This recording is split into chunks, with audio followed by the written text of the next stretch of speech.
a faint scratching at my front door sometime after midnight.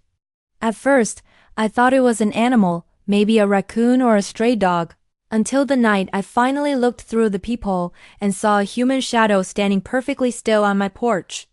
I thought my neighbor was just lonely, maybe harmless, but I was wrong. I had no idea that this man, someone I saw almost every day, would eventually end up inside my attic while I slept. When I first moved into the neighborhood, everything felt peaceful. It was the kind of place where people waved from their driveways and kids played in the street. My neighbor, Daniel, introduced himself right away. He seemed friendly, just a little awkward.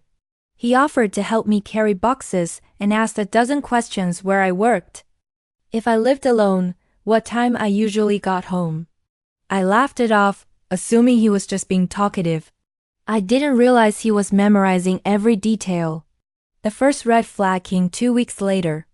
I was watching TV one evening and noticed Daniel standing across the street, staring directly at my house. When he saw me looking back, he smiled and waved before slowly walking away. It didn't sit right with me, but I convinced myself it was nothing. Then the strange little gifts started appearing on my porch. An old house key, a broken watch, a tiny wooden figurine of a person sleeping, no note, no explanation. I tried ignoring it, but there was always an unsettled feeling in the back of my mind. Soon, I began noticing things inside my house moving around. A chair would be in a slightly different place. My bedroom door, always closed before I left, would be cracked open when I got home. I thought I was imagining things. Stress, maybe. But then I woke up one night to the sound of footsteps outside my bedroom window. I got up and looked out, and there he was, Daniel, standing right next to my back door with his hand on the doorknob. When I shouted, he didn't react. He just stared at me, expressionless, before turning and walking away into the dark. I called the police, but they said there wasn't much they could do. They talked to him, told me he seemed harmless, and left. For a week, things were quiet. Too quiet. Then, one evening, I came home and instantly felt something was wrong. The air inside felt warm, like someone had just been there. My closet was open again, and on the kitchen table was a plate I hadn't used in months, washed, dried, placed neatly in the center. That was the moment I realized someone wasn't just stalking me, they were inside my home. Every day.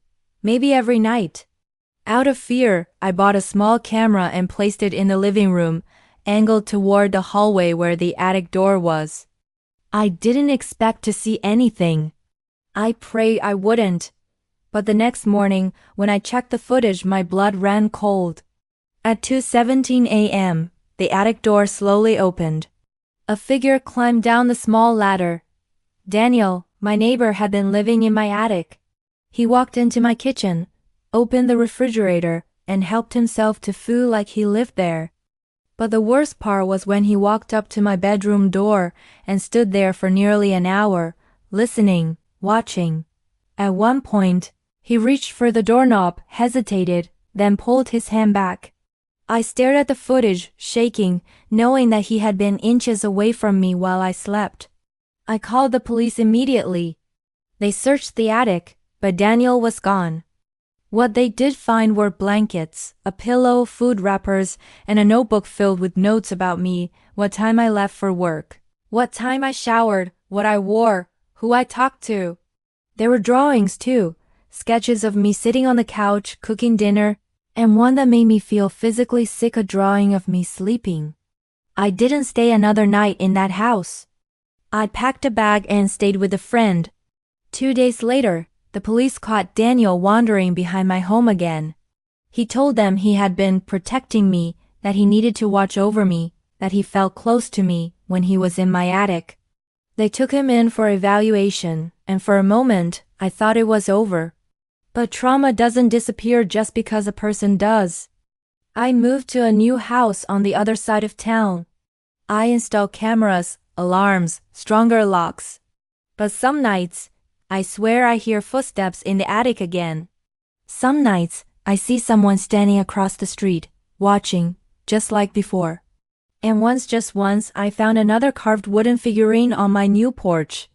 Maybe it's a coincidence. Maybe someone's playing a prank. Or maybe Daniel's back. All I know is this.